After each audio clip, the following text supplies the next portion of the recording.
तो गाइस कैसे हैं आप लोग। उम्मीद करती हूँ कि आप सभी लोग बहुत अच्छे होंगे। गाइस आज मैं आप लोगों के साथ साउथ कोरियन की एक हॉरर सीरीज एक्सप्लेन करूंगी। ये एक मिनी सीरीज है, इसका नाम है गोइडम। ये 2020 में रिलीज हुई थी। एक्चुअली गोइडम का मीनिंग होता है अर्बन गोस्ट स्टोरीज। गाइस इस सीरीज को IMDb पे रेटिंग मिला है 5.8 star out of 10 and 55% Google users ने इस सीरीज को लाइक किया है। गाइस इस सीरीज का 8 एपिसोड्स है एंड मैं 4 करके 2 पार्ट में इस सीरीज को एक्सप्लेन करूंगी। गाइज अगर मैं एपिसोड 1 से एपिसोड 8 तक आप लोगों को एक्सप्लेन करूंगी तो शायद आप लोगों को समझने में थोड़ी प्रॉब्लम होगी, तो इसीलिए मैं इस सीरीज को रिवर्स में एक्सप्लेन करूंगी, मतलब एपिसोड 8 टू एपिसोड 1। क्योंकि जब मैंने इस सीरीज को पहले देखा तो मुझे पहले तो समझ में नहीं आया, लेकिन बाद में धीरे धीरे मुझे समझ आया कि ये सीरीज एक एक एपिसोड से एक एक एपिसोड लिंक है जो कि रिवर्स में है। तो इसीलिए मैं एपिसोड 8 से एपिसोड 1 तक आप लोगों के साथ एक्सप्लेन करूंगी। एपिसोड 8 टू एपिसोड 5 तक मैं फर्स्ट पार्ट में एक्सप्लेन करूंगी एंड एपिसोड 4 टू एपिसोड 1 तक मैं सेकंड पार्ट में एक्सप्लेन करूंगी। गाइज ये सीरीज बहुत ही घोस्टली एंड बहुत ही इंटरेस्टिंग होने वाली है, तो प्लीज वीडियो लास्ट तक जरूर देखना। तो शुरू होती है एपिसोड 8 से। इस एपिसोड का नाम है बर्ड। इस एपिसोड के शुरू में हम एक औरत को देखते हैं जो कि एक बच्ची को खाना देती है। वो औरत उस बच्ची को एक अंधेरी कमरे में बंद करके रखी थी। वो औरत उस बच्ची को मार के उसकी स्पिरिट अपने कब्जों में करना चाहती थी ताकि वो पावरफुल बन सके और उसके पास स्पिरिचुअल पावर आ सके। वो औरत एक रूम में जाती है जहाँ पर वो एक रिचुअल करती है। वहाँ पे चारों तरफ पेपर में कुछ लिखा था, मे बी वो कोरियन लैंग्वेज में कुछ रिचुअल के नाम होंगे। वो औरत स्पिरिट्स से पूछती है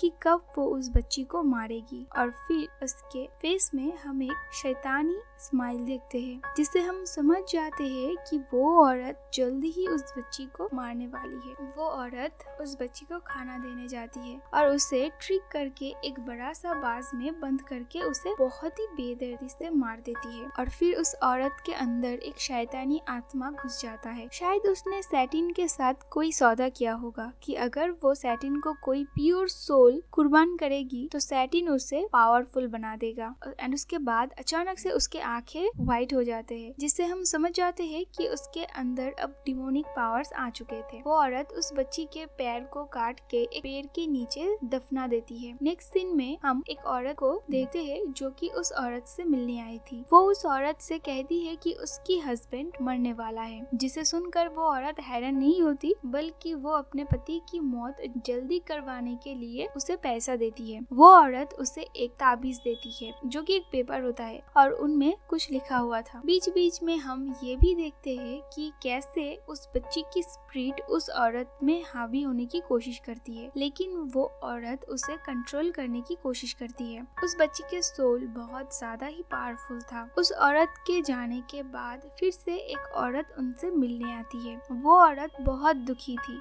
वो उनसे अपने बेटी के बारे में पूछती है क्योंकि उनकी बेटी किडनैप हो चुकी थी। तभी वहाँ पर सब कुछ अपने आप जोरों से हिलने लगता है। वो औरत उन्हें वहाँ से भगा देती है। वो औरत और कोई नहीं बल्कि उसी बच्ची की माँ थी, जिसे उस औरत ने मार के उसकी स्पिरिट को काबू करने की कोशिश की है। रात में जब वो औरत सो रही थी तभी उसकी रिचुअल रूम में एक आवाज होती है और जब वो बाहर जाती है तो वहाँ पे चारों तरफ सब कुछ बिखरा पड़ा था। वो बच्ची की स्पिरिट अब बहुत ज्यादा पावरफुल बन चुकी थी और उसे कंट्रोल करना अब उस औरत के बस में नहीं था। तभी उस औरत के पेट को चीर के वो बच्ची बाहर निकलती है और फिर हम उसी औरत को देखते हैं जो कि उस बच्ची की माँ थी। उन्होंने खुदकुशी कर ली थी उसी पेड़ में जिस पेड़ के नीचे उनकी बच्ची के पैर को दफनाया गया था। एंड उसके साथ एपिसोड 8 यहीं पर खत्म होती है। Episode 7 threshold. एपिसोड 7 के शुरू में हम एक फैमिली को देखते हैं जहाँ पर हस्बैंड, वाइफ एंड उनका एक बेटा था। वो बच्चा अपने मॉम के साथ अपने ग्रैंड पेरेंट्स के घर जा रहा था। जाने से पहले वो औरत अपने पति से खुद का ध्यान रखने के लिए कहती है और उनके दरवाजे में जो पेपर था वो पेपर को हटाने से भी मना करती है क्योंकि उनके पड़ोस में एक लड़का और एक पुलिस वाला मर चुके थे। वो पेपर बिल्कुल उसी पेपर की तरह ही थी जो कि एपिसोड 8 में उस औरत के पास हमने देखे थे और इससे हम कह सकते हैं कि शायद ये आदमी उसी औरत का पति होगा जिन्होंने अपने पति को मरवाने के लिए वो पेपर लिया था। उनके जाने के बाद नेक्स्ट डे सुबह जब वो आदमी नींद से उठता है तो दरवाजे के नीचे वो बहुत सारे बालों को देखता है, जिसे निकालने पर एक अजीब सी चीखने की आवाज उसे सुनाई देता है, ऐसा मानो उसने किसी का बाल नोच लिया हो। रात में वो अपने काम से घर लौटता है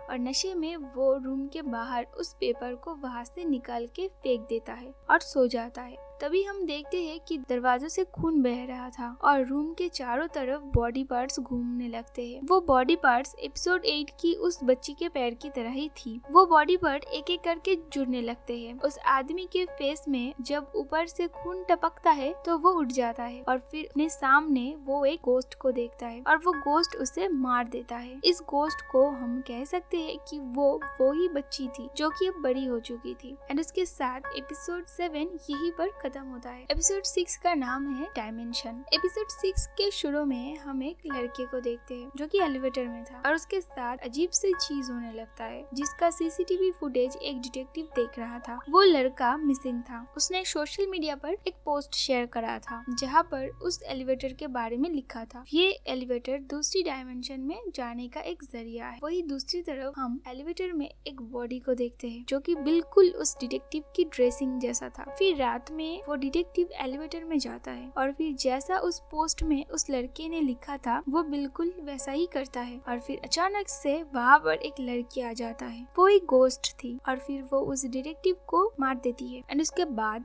फर्स्ट फ्लोर आने पर हम वही डिटेक्टिव को देखते हैं जो कि जिंदा था। शायद दूसरे डायमेंशन में उनका मौत हो चुका था। और फिर दो लड़की को हम देखते हैं जो कि एलिवेटर में जाती है और उसके साथ एपिसोड 6 यहाँ पर खत्म होता है। Episode 5 red shoes. एपिसोड के शुरू में हम एक स्कूल को देखते हैं जहाँ पर स्टूडेंट्स उनके ही क्लास में एक लड़की के बारे में बातें कर रहे थे जिसका नाम था जिंगयोंग। वो क्लास की फर्स्ट टॉप लड़की थी जो कि बहुत ज्यादा बुली करने की वजह से उसने ट्रक के सामने जाकर खुदकुशी कर ली थी। तभी उनकी टीचर क्लास में आती है। वो स्टूडेंट्स को जिंगयोंग के मौत के लिए गिल्टी होने से मना करती है और पुलिस को भी कोई आंसर देने से भी मना करती है। फिर रात में जब वो टीचर अपना काम कर रही थी तभी उन्हें हाईसू की मैसेज आती है। वो उन्हें जिंगयोंग के बारे में टेक्स्ट करके क्लासरूम में बुलाती है। उसके बाद टीचर जब वहाँ पर जाती है तो वो जिंगयोंग को देखती है। जिंगयोंग टीचर से कहती है कि हाईसू की लेग्स उसे फिट नहीं आ रहे थे तो इसीलिए वो उनकी पैर को मांगती है। एंड उसके बाद जिंगयोंग टीचर को मार के उनके पैर को अपने बॉडी से लगा लेती है एंड उसके बाद रूम से बाहर निकल जाती है। और उसके साथ एपिसोड 5 यहाँ पर खत्म होता है। गाइस, इस सीरीज का नेक्स्ट पार्ट भी मैं बहुत जल्दी एक्सप्लेन करूंगी। अगर आप लोगों को एक्सप्लेनेशन अच्छा लगे तो प्लीज चैनल को सब्सक्राइब जरूर कर देना। एंड इस 4 एपिसोड में कौन सा एपिसोड आप लोगों को ज्यादा अच्छा एंड ज्यादा इंटरेस्टिंग लगा ये मुझे कमेंट करके जरूर बताना। तो मिलते हैं नेक्स्ट वीडियो में।